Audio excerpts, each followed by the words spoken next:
Senator Mitch McConnell, the majority leader, speaking about the tax overhaul on Tuesday. The bill passed the Senate in a 5,148 vote. Gabriella Demczuk for the New York Times want to get this briefing by email. Here's the sign up. Good morning. Here's what you need to know. Tax overhaul nears Trump's desk. The biggest rewrite of the tax code in a generation is on the verge of becoming law after Republicans in the Senate passed the measure early this morning. The House will vote on the bill again today, after slight changes were made in the Senate. The two chambers must approve identical legislation before sending it to President Trump for his signature. We have a breakdown of how every representative and senator voted on the bill, which would make deep and lasting cuts to corporate taxes as well as temporarily lowering taxes for most individuals. No Democrat in either house voted in favor. As a reminder, here's what's in the bill, and a calculator to help you determine how your taxes might change. Still have questions? Our reporters will be conducting a Facebook Live discussion today at 11:30 a.m. Eastern. The 12-month dash to a Republican victory. The tax plan, born of the failure to repeal the Affordable Care Act this year, raced through Congress at a dizzying pace. We retraced its path. In the end, the measure met nearly every deadline in an optimistic timeline. Today, we are giving the people of this country their money back, Speaker Paul Ryan said on Tuesday. But our reporters note, to get to that moment, Republicans walled themselves off from criticism, convincing one another that unfavorable economic analyses of their bill were wrong, and that its poor poll numbers would improve once the cuts worked their way into Americans' paychecks. Republicans are nearing their first major legislative achievement since taking power. But they're also keeping an eye on next year's midterm elections, our chief Washington correspondent writes. From Etu to Fought About Us. The Harvey Weinstein scandal unleashed a global movement against harassment in the worlds of entertainment, media and government. The plight of blue-collar workers has drawn much less attention, however. The Times spoke with female employees at two Ford plants in Chicago where harassment persisted decades after the company tried to tackle UAL misconduct. Tanya Exum, an Army veteran who reported being groped, recalled a union representative saying, "It's not UAL harassment. He only did it one time."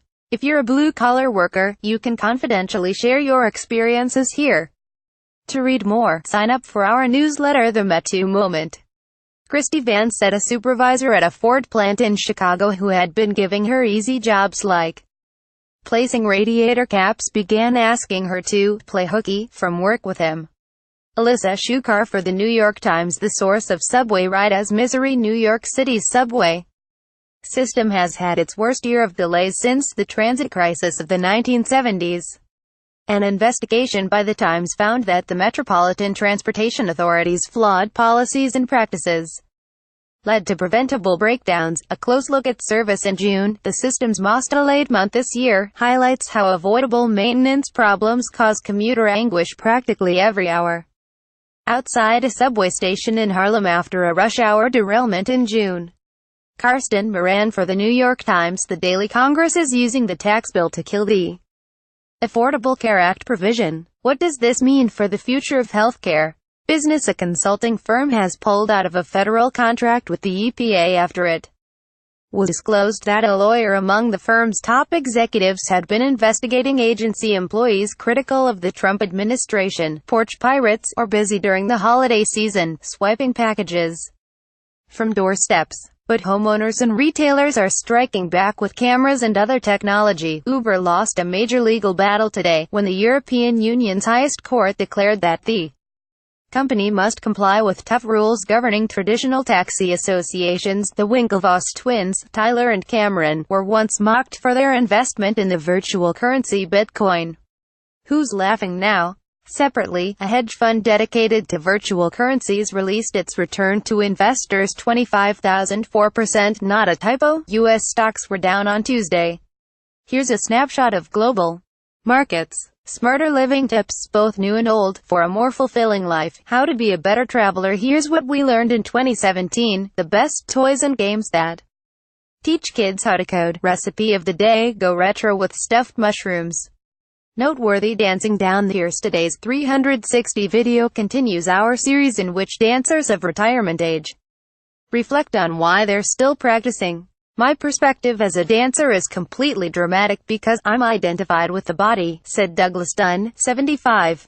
And the body is the thing that is changing. Disgraced Cardinal Bernard Law, at one time the senior Roman Catholic prelate in the U.S., resigned as the Archbishop of Boston in 2002 after revelations that he had protected pedophile priests for years. He was 86. The year-end pictures photographs hold the power to clarify in tumultuous times. View some of the most remarkable images from 2017. Rohingya refugees near the Myanmar-Bangladesh border in November. More than 640,000 sought shelter in Bangladesh this year. Tomas Manita for the New York Times. Why every vote counts. A Democrat in Virginia defeated a Republican incumbent by a single vote, 11,608 to 11,607, leaving the House of Delegates evenly split between the two parties, at war. Returns Way retired our long-running blog dedicated to the military last year, but we'd like your help shaping its replacement. Let us know what you'd like to see, where to next. NASA will announce the finalists today for a coming space mission. Here are the options. Best of late-night TV. Jimmy Fallon joked that the broadly unpopular Republican tax overhaul was payback for the majority of Americans who voted for Hillary Clinton. Quotation of the day, like Celine Dion, Poutine was once mocked and underappreciated in Quebec. Nicolas Fabian-Ouellette, a professed paleontologist from Montreal who presented an academic paper arguing that Canada had culturally appropriated a dish so quintessentially Quebecois that it amounted to theft. Poutine consists of French fries, cheese, curds and gravy. Backstory: 18 years ago today, Portugal handed Macau back to China after ruling it as a colony for 442 years. The move came 2 years after Britain handed back Hong Kong, which had made Macau the last European colony in Asia. Portugal offered to return the territory in the 1970s, but China's leaders demurred because they feared losing a trading link to the outside world, The Times reported on the eve of the 1999 handover. Macau, like its gambling rival Las Vegas, also has a strip, the Cote Strip. Lam Yik-fei for the New York Times. Since then, the Portuguese administration has presided over Macau's steady deterioration into a disreputable, vaguely sinister gambling destination for weekend wagerers from Hong Kong. The Times story said, the territory, which is about 40 miles west of Hong Kong, has a population of about 650,000. A different kind of milestone was reached less than a decade after the handover, when Macau overtook Las Vegas to become the world's biggest gambling center, with $6.95 billion in annual revenue. Where Macau was once derided for its seedy gambling dens and endemic organized crime, it is now being referred to as Asia's Las Vegas, and not just by the locals. The Times reported in 2007. Mike Ives contributed reporting, __________. Your morning briefing is published weekdays at 6 a.m. Eastern and updated all morning.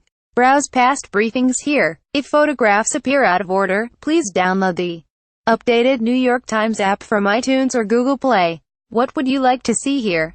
Contact us at briefing@nytimes.com.